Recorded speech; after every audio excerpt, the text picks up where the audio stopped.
क्या हुआ जब 1913 में साईं बाबा खुद मदद करने के लिए धूलिया पहुंच गए और साथ ही में जब शिरडी से एक लेटर भेजा गया बाबा के भक्त के घर और वो लेटर पढ़ के वो चौंक गया। ये कहानी बहुत ही खास है क्योंकि ये कहानी बताई गई है डॉक्टर विनी द्वारा। डॉक्टर विनी साईं बाबा के ऊपर एक रिसर्चर थी जिन्होंने कई सारी बुक्स लिखी है, तो उन्होंने ही अपनी एक किताब एम्ब्रोसिया एंड शिरडी में ये इस स्टोरी के बारे में जिक्र किया था।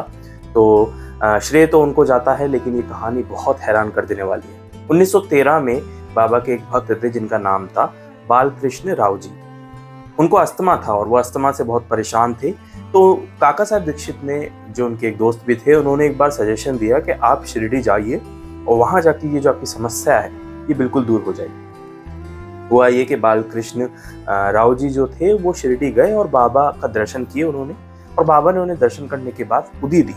उस उदी को ग्रहण करने के बाद जब वो लौट के आ गए तो बहुत हद तक जो उनकी तबीयत है उसमें सुधार हो गया। कुछ दिनों के बाद उनके सामने एक और बहुत बड़ी समस्या आ गई। हुआ ये कि जो उनका बेटा था वो बहुत बीमार पड़ गया और बहुत तेज उसको जो है बुखार आ गया। तमाम डॉक्टर के इलाज कराने के बाद भी उसकी जो तबीयत है उसमें सुधार नहीं आ पा रहा था। तो डॉक्टर ने एक बहुत बुरी खबर बताई, वो ये थी कि जो ये बुखार है ये नहीं उतर सकता शायद अब, और अब कुछ ही समय बाकी है आपके बेटे के पास। हताश होके जो राव जी थे वो और जो डॉक्टर साहब थे वो उनके बेटे के सिराने ही बैठ गए, क्योंकि बहुत क्रिटिकल कंडीशन थी और कभी भी कुछ भी हो सकता। इसी बीच अचानक से एक रात राव जी उठते हैं वहीं बैठने के बाद, और राव जी बाहर अपने बरामदे में जाके बैठ जाते हैं। उस समय लगभग रात के 2 बज रहे थे। उनको हल्की सी झपकी लग गई, वो बरामदे में बैठे थे और उनको एक झपकी लग गई। झपकी जैसी उनको लगी, उनको दिखता है सपना, और सपने में वो देखते हैं कि साईं बाबा उनके बेटे के पास आए हैं और वो उस बच्चे के माथे पर उदी लगा रहे हैं। और यही नहीं, जब बाबा के सामने वो गए तो बाबा उनकी तरफ पलट के कहते हैं कि चिंता मत करो, 2 घंटे बाद ये ठीक हो जाएगा और कुछ दिनों के बाद तुम शिरडी आना अपनी पत्नी के साथ, अपने बच्चे के साथ मेरे दर्शन करने। ऐसा हुआ ही था कि उनकी जो नींद है वो टूट गई और वो अंदर जाके देखते हैं तो उनके जो बेटा है वो धीरे धीरे होश में आ रहा है।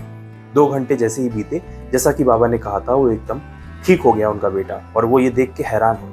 असली हैरानी जब हुई जब 2-3 दिन बाद शिरडी से एक लेटर आता है।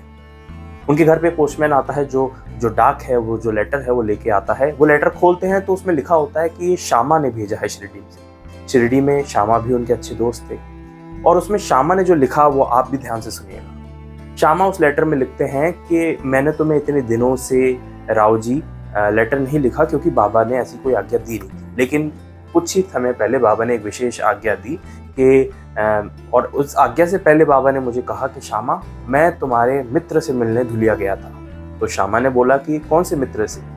तो बाबा बोलते हैं कि मैं तुम्हारे मित्र बालकृष्ण राव जी से मिलने, उसके परिवार से मिलने कुछ दिन पहले धुलिया गया था, जबकि ऐसा कुछ हुआ नहीं था। बाबा तो वहीं थे द्वारका माई में। और उसके बाद बाबा निर्देश देते हैं कि राव जी को एक लेटर लिखो और इस घटना के बारे में उसे बताओ। राव जी के लिए वो जो लेटर आता है, राव जी वो पढ़ते पढ़ते भावुक हो जाते हैं, और उसमें श्यामा यही लिखते हैं कि बाबा ने मुझे ऐसा ऐसा बताया कि वो तुमसे मिलने गए थे और तुम्हें बाबा अब दर्शन के लिए बुला रहे हैं। उस लेटर के 15 दिन के बाद ही लगभग राव जी और उनका परिवार, उनके बेटे, उनकी पत्नी जो है वो शिरडी गए। अच्छा, वो शिरडी पहुंचने वाले थे और वहीं दूसरी तरफ शिरडी में द्वारका माई में बाबा की आरती शुरू होने वाली थी।